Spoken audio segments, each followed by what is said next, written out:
Essa vai ser uma noite muito especial. Nós vamos discutir a verdade científica sobre o óleo de coco. Eu quero começar dizendo que Hipócrates, o pai da medicina, 400 anos antes de Cristo, tinha um discurso da importância da nutrição e ele terminava esse discurso dizendo que primo non nocere, antes de mais nada, não prejudique. Então, o óleo de coco é, nos Estados Unidos, considerado uma substância grasse, quer dizer que ela é boa para o uso, ela é segura. Quando uma substância é grassa, ela pode ser ingerida sem nenhum perigo, seguindo a história do Hipócrates. Abraham Lincoln foi o 16º presidente dos Estados Unidos. Ele governou de 1861 a 1865, considerado o abolidor da escravatura nos Estados Unidos, e ele tinha uma frase muito poderosa que ele dizia assim: você pode enganar poucos por muito tempo. Você pode enganar muitos por pouco tempo. Mas você não pode enganar muitos por muito tempo. Se você olha a história do óleo de coco, ela começa há quase 8.000 anos atrás, onde a medicina mais antiga que existe, que é a medicina ayurvédica, que é a mãe de todas as medicinas, e até hoje praticada, quase um terço da população do mundo pratica a medicina ayurvédica, e o óleo de coco tinha um papel fundamental, porque inúmeras preparações medicinais eram feitas com óleo de coco. Se você olha na medicina ayurvédica, você encontra trabalhos, você encontra escritos de 4.000 anos atrás, mostrando a importância do óleo de coco na culinária. Mas vamos pular para a era moderna. Se você entrar no Google e digitar coconut oil, que é óleo de coco em inglês, você vai ter mais de 25 milhões de citações.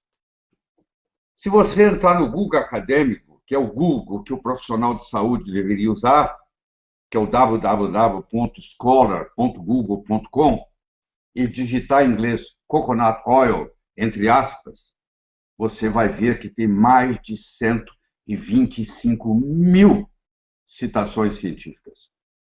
Se você entrar no maior site médico do mundo, que é o www.mercola.com, e digitar coconut oil, você vai ter mais de 9.000 artigos descritos, discutidos sobre o óleo de coco. Se você entrar na plataforma PubMed, que é uma plataforma já bem mais limitada, bem mais pobre, comparada com o Google acadêmico, você encontra lá 1.659 artigos científicos sobre o óleo de coco. Se você entrar no Amazon.com e na seção Books, na seção Livros, e digitar Coconut Oil, você vai encontrar mais de 1.000 livros sobre o assunto. Todos falando bem. Eu não encontrei nenhum deles falando mal. Se você entrar de novo no Google acadêmico e digitar monolaurin, você vai ver que é um produto que vem do ácido láurico, que o ácido láurico, 47% do coco, da gordura do coco é ácido láurico, você vai encontrar 2.370 artigos científicos sobre o processo. Se você pegar uma fórmula infantil, você vai ver que um dos grandes componentes da fórmula infantil são os triglicéridos de cadeia média, advindo do coco. Se você pegar uma pessoa idosa que não consegue comer mais e que está recebendo alimentação parenteral, a base da alimentação pela via veia parenteral é triglicéridos de cadeia média, advindos do coco. Agora eu pergunto para você, depois de toda essa quantidade de informação que existe, e o óleo de coco usado tanto para tratar o recém-nascido, quanto tratar o idoso que não come mais, por que esse mesmo óleo de coco não seria bom para tratar o adulto saudável? É só você começar a pensar. Pensar é grátis. Falta de pensamento é caríssimo. Então, pensar é grátis. Começa a pensar, você começa a ver. Se é uma substância tão relevante, que tem mais de 125 mil citações científicas no Google científico, no Google acadêmico, deve ter alguma explicação interessante por que isso acontece, certo? Então, se visto isto, você vê que você pode tratar, prevenir e tratar com óleo de coco, Alzheimer, AIDS, aterosclerose, melhorar o perfil lipídico, ajuda no câncer, em infecções, em infestações, em diabetes, em redução de peso, em ganho de peso. Então, existem trabalhos e mais trabalhos e mais trabalhos em todas essas áreas. Eu gostaria de começar discutindo com você, primeiro, a estrutura do óleo de coco. O óleo de coco é uma gordura saturada, mas as gorduras saturadas são muito diferentes umas das outras. Você tem gordura saturada de cadeia curta, você tem gordura saturada de cadeia média e você tem gordura saturada de cadeia longa. Gordura saturada de cadeia curta, nós temos o ácido acético, o propiônico, o butírico, o valérico, o capróico. Esses são de cadeias curtas, eles vão até 6 carbonos. Aí você tem as gorduras de cadeia média, onde você tem o cáprico, o caprílico, o cáprico e o láurico, que são 3. Só para você ter uma ideia, 64% da gordura do coco é de cadeia média. E desses 64%, 47% é ácido láurico. Só para você ter uma ideia, o ácido láurico, o leite materno, que é o melhor alimento que existe no mundo, 14 a 19% da gordura do leite materno é ácido láurico. Se é bom para o recém-nascido, por que não vai ser bom para o adulto? Por que o ácido láurico é tão badalado? Primeiro, porque quando ele cai no estômago, ele é quebrado e ele forma uma coisa chamada monolaurina, que mata fungo, mata bactéria, mata vírus, mata parasita. Hoje, nos Estados Unidos, a monolaurina é comercializada à parte. Ela é extraída do coco e ela é comercializada para tratar infecções que são resistentes a antibióticos. Para tratar candidíase sistêmica. A mulher que tem corrimento vaginal, ela faz uso da monolaurina. 30 dias de tratamento está resolvido. Ela é usada em vários aspectos na medicina clássica, para você ter uma ideia. A maior concentração é de ácido láurico, que é 47%. Aí nós temos uma grande concentração de ácido caprílico, que é 9%. O ácido caprílico é muito poderoso como antifúngico. Talvez uma das substâncias mais poderosas como antifúngico que nós conhecemos na medicina. Aí vem o ácido cáprico, que também, quando quebrado, vira monocaprina, que também tem ação. Aliás, todos os triglicéridos de cadeia média, seja ele o caprílico, o cáprico, o láurico, o Dr. John Cabara, professor de farmacologia e química da Universidade State Michigan, ele, em 1966, ele descobriu pela primeira vez que os triglicéridos de cadeia média tratavam tanto infecção quanto infestação. Vou dar um exemplo para você de vírus. Se você pegar o vírus do HIV, se você pegar o vírus do Epstein-Barr, se você pegar o vírus da hepatite C, eles podem ser tratados com o uso do ácido láurico, com o uso do óleo de coco. Por isso, sem resistência. Aliás, todo lugar onde predomina a culinária do coco, você vai ver que tem lugares como Puka Puka, perto da Nova Zelândia, 75% da caloria diária de um habitante de Puka Puka vem do coco. Você tem Tokelau, que é outra ilha perto, 60% da ingestão calórica diária vem do óleo do coco. Em Puka Puka, em Tokelau, por exemplo, não existe diabetes, não existe obesidade, não existe câncer, não existe doença cardíaca. Você vai dizer, isso é genético. Não, não é genético. O Dr. Ian Pryor, chefe do departamento de cardiologia do Hospital Wellington, porque a capital da Nova Zelândia chama-se Wellington, Existe o Wellington Hospital, General Hospital.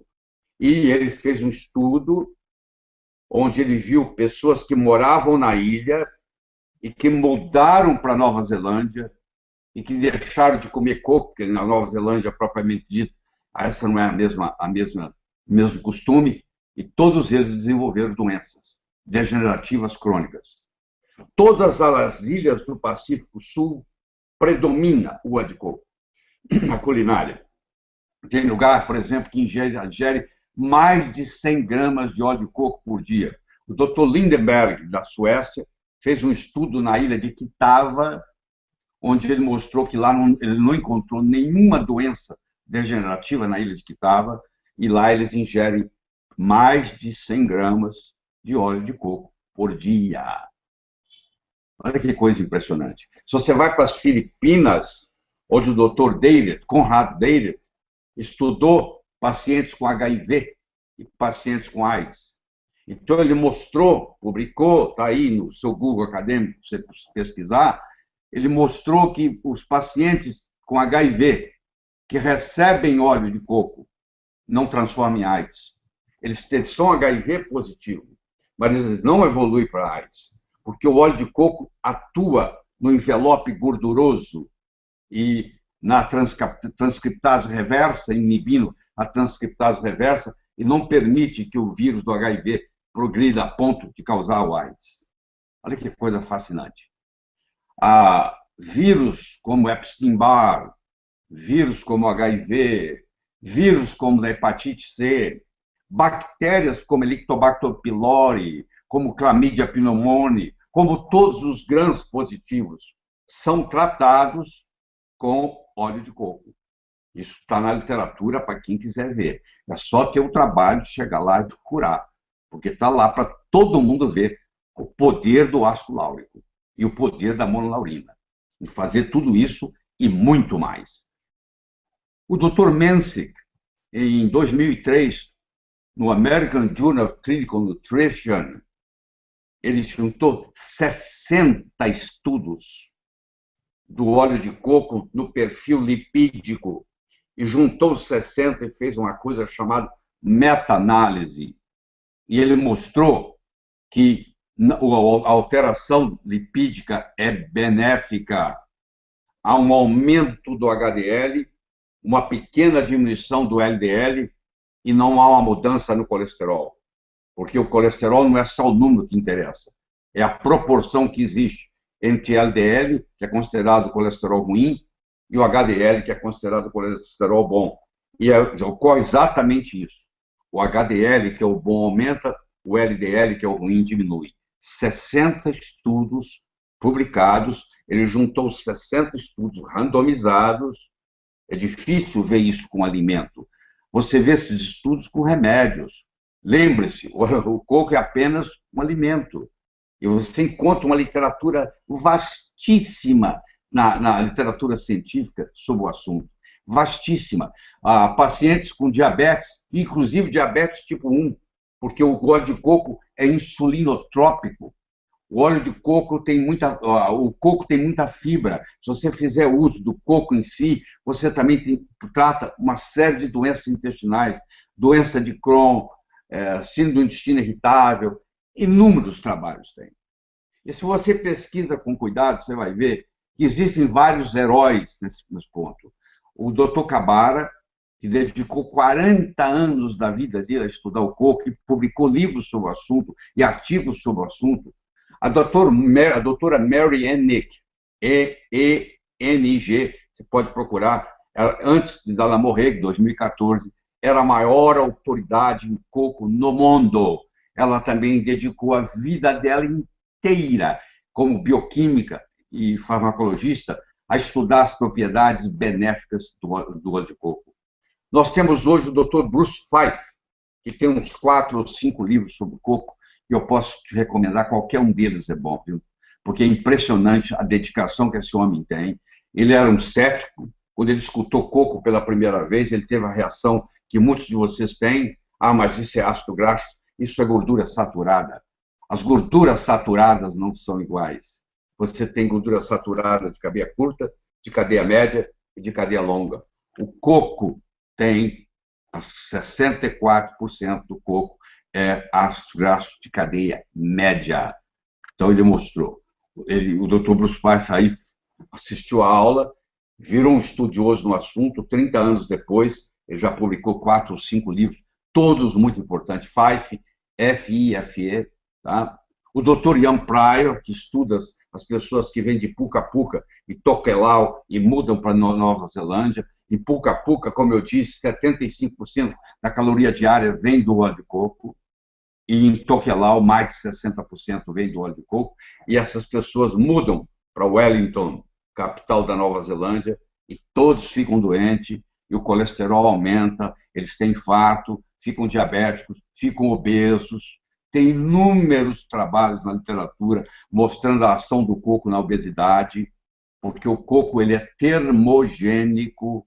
O óleo de coco, que tem os triglicéridos de cadeia média, o triglicéride de cadeia média tem um metabolismo todo especial. Ao invés dele ir depositar nos adipócitos, ele vai direto para o fígado, e lá ele forma corpos cetônicos, acetona, acetoacetato, beta-hidroxibutirato. Era o tempo da paleolítica. Se você pegar há mais de 10 mil anos atrás, os nossos ancestrais não conheciam açúcar, não ingeriam praticamente nada de carboidrato, eram nômades. Eles não iam se dar o luxo de carregar com eles. Eles caçavam, pescavam, viviam de frutos silvestres da época. Tinha uma dieta cetogênica. Eles matavam o animal, tiravam as entranhas do animal e deixavam a carcaça magra, os outros animais aproveitar delas à noite. E levavam aquelas coisas gordas, o fígado, o pâncreas, o coração para comer.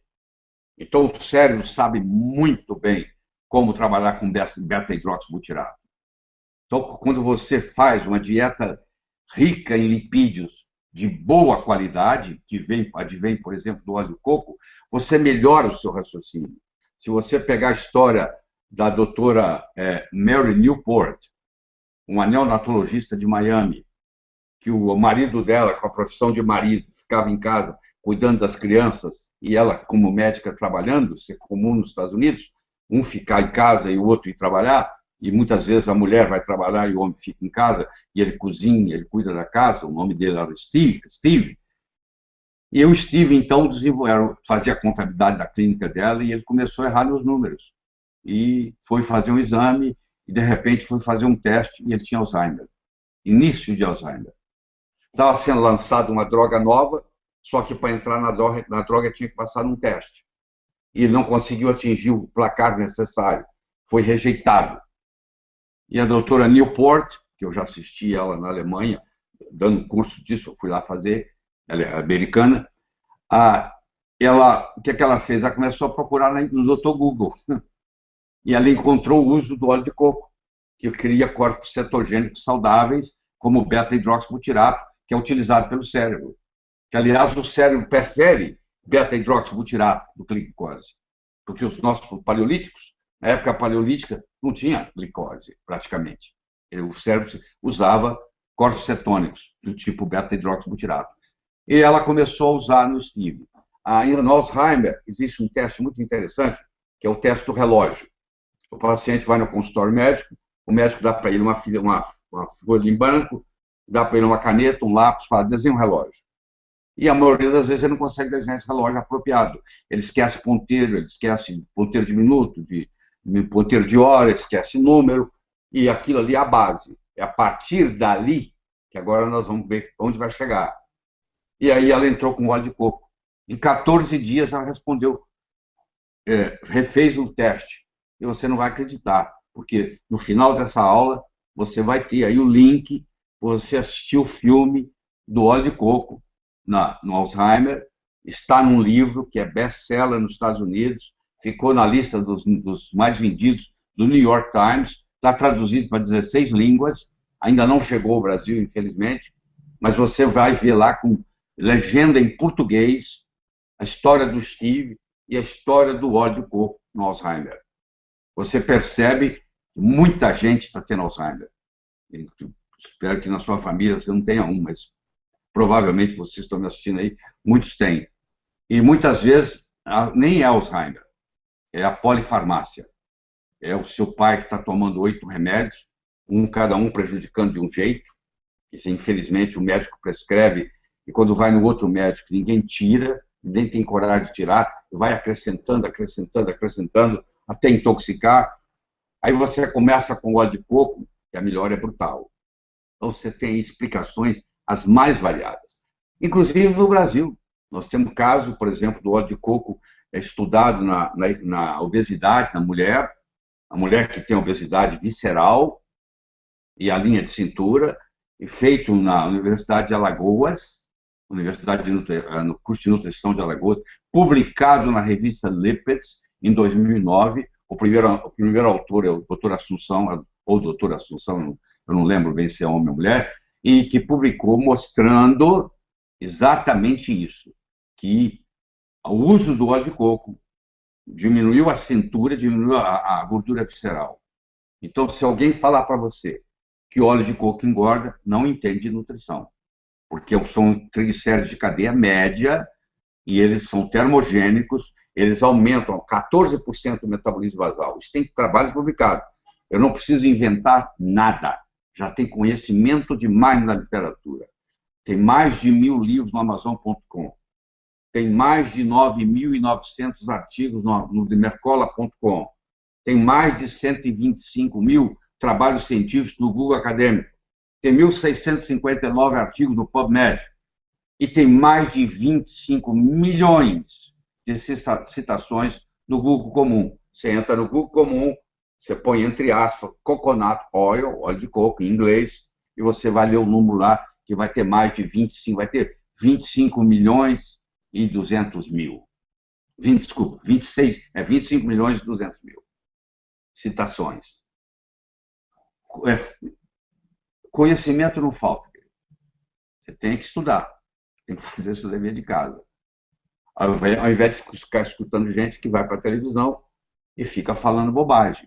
Pessoas inteligentes, fluentes, mas mal informadas. Isso tem jeito de consertar. É só fazer a informação direitinho. Eu trabalho em pesquisa de óleo de coco tem mais ou menos uns 8, 9 anos. Na minha casa, compra-se de 80 a 100 cocos por semana. Tá? Aqui nós compramos de 80 a 100 cocos por semana. Bebemos a água de coco, gerimos o óleo de coco, é feito leite de coco, entendeu? Tudo é feito desse jeito. Então, eu estou falando para você algo que eu faço na minha vida, tá bom? Não é algo que eu estou inventando, não. Tá? Eu tenho experiência com isso e muito grande. E não é só eu, não. Todas as formas infantis contêm triglicéridos de cadeia média. Todos os parenterais, a nutrição parenteral feita em idosos é feita com triglicéridos de cadeia média tirado do óleo de coco. Então, isso tudo aí, eu espero que eu esteja convencendo você de que faz uma diferença. Aí você pergunta, é óleo ou gordura? Bom, quando é líquido é óleo, quando é sólido é gordura. Essa é a diferenciação. Como o ponto de fusão do coco é 20 graus, 24 graus, se um dia estiver acima de 24 graus, você vai ter um óleo de coco na sua mão. Se estiver abaixo de 24 graus, aquilo ali vai ficar sólido, você vai ter uma gordura de coco. Por isso que é chamado. Além disso, o óleo de coco, além de melhorar o metabolismo e tudo mais, ele é anti-inflamatório. Ele diminui a interleucina 1, a interleucina 6, a interleucina 9 e aumenta a interleucina 10, que é anti-inflamatório. Então, ainda tem mais isso de bônus. Ele tem uma ação anti-inflamatória. E tem mais de bônus. O bônus continua. Tanto o ácido láurico, quanto o ácido mirítico, quanto o ácido oleico, todos os três estão no coco, eles têm a propriedade de inibir a 5-alfa-redutase, que é uma enzima que transforma a testosterona em dihidrotestosterona, em DHT. Quando a sua testosterona vai caindo com a idade, o organismo, por um mecanismo de compensação, aumenta a 5-alfa-redutase, para você transformar a testosterona em DHT, porque o DHT é 5 vezes mais potente que a testosterona, e a natureza é sábia. Já que tem pouca testosterona, vamos aumentar o 5-alfa-redutase para nós produzir DHT. Só que DHT faz o seu cabelo cair, DHT faz a sua barriguinha de chope e DHT aumenta a sua próstata. Então, são 3 coisas que você não quer. E como é que você se livra disso? Um jeito de fazê-lo é inibir a 5-alfa-redutase. Olha que interessante. O ácido láurico, o ácido mirístico e o ácido oleico são inibidores da 5-alfa-redutase. Se você, por exemplo, passar óleo de coco na cabeça, e tem muitos shampoos que tem isso, você vai diminuir a queda do cabelo. Porque onde tem muito DHT é no pilar, é no folículo piloso, capilar. E você vai lá e bloqueia isso, e não transforma em DHT. E o DHT é que faz o cabelo cair, que faz a pessoa ficar calva. Então, as aplicabilidades são inúmeras. O óleo de coco tem mais fibra do que qualquer outra coisa que eu conheça. Por você comparar a quantidade de fibra por grama do óleo do coco per se, agora já não estou falando do óleo, estou falando do coco. Do coco per se, comparado com aveia, é 4 vezes mais. Comparado com farelo de coco, comparado com farelo de aveia, tem 4 vezes mais fibra. Tem 5 vezes mais fibra que o farelo de trigo. E você sabe, o Dr. Dennis Burkett, a sua vida dele na África do Sul, estudando a importância da fibra na saúde. Na era paleolítica, um ser humano ingeria em torno de 200, 300 gramas de fibra por dia. Hoje, se você ingerir 15, agradeça. A maioria ingere menos de 15. Então, ele mostrou que, por exemplo, ele nunca viu, na África, onde ele viveu, ele nunca viu um apendicite. Isso não existe. Pô. Ele nunca viu uma diverticulite. Isso não existe lá. Porque a fibra faz as fezes ir embora, contribui no volume fecal. Tá? Então, é muito importante você entender isso. 1 em cada 4 americanos tem diverticulite, tem divertículo no intestino. 1 em cada 1000 habitantes do Quênia tem diverticulose. E por quê? Porque ingere fibra. E no Quênia também se ingere muito coco. Por grama, é a substância mais rica em fibra, solúvel e insolúvel. Vamos pegar o leite materno. O leite materno, primeiro que 55% do leite materno é saturado. Você acha que gordura saturada faz mal? Tanto mal? Por que a natureza, Deus ia fazer o leite materno com 55,2% de gordura saturada? A placa aterosclerótica, se você pegar na artéria, lá está a placa aterosclerótica, 75% que está depositado lá é ácido graxo poliinsaturado. Não é saturado, não. É poliinsaturado. E outra coisa que você tem que entender é que colesterol não é gordura. Põe isso na cabeça. Colesterol é um lipídio. Os lipídios podem ser os lipóides, podem ser os esteróides e podem ser as gorduras. Toda gordura é um lipídio. Nem todo lipídio é uma gordura. O colesterol é um álcool policíclico do grupo dos esteróides. E eu sei que você vai ficar impressionado com isso, mas a principal fonte de fabricação de colesterol não é gordura, é carboidrato. Por que grupos como em Maasai, na Quênia, onde eles bebem sangue de boi, eles têm um catéter, e eles tomam leite gordo da vaca, e tomam sangue de boi todo dia no café da manhã, tem uma biquinha que eles colocam aqui na jugular para tirar sangue, ele não mata o boi, vai tirando, a vida inteira o boi vai doando. E eles têm um colesterol baixíssimo. Quando eles mudam para Nairobi, que é a capital do Quênia, tudo muda. Eles param de tomar aquele leite, aquele sangue de boi gordo, eles param de tomar o leite gordo, e aí eles desenvolvem a aterosclerose, mostrando que o processo não é genético, é epigenético. Você vai estudando tudo isso, vai mostrando a diferença que existe. Bom, nós estamos com 30 minutos de palestra, eu acho que tem muita pergunta aí esperando, eu vou parar minha discussão aqui e vou responder as suas perguntas, tá bom? Muito obrigado.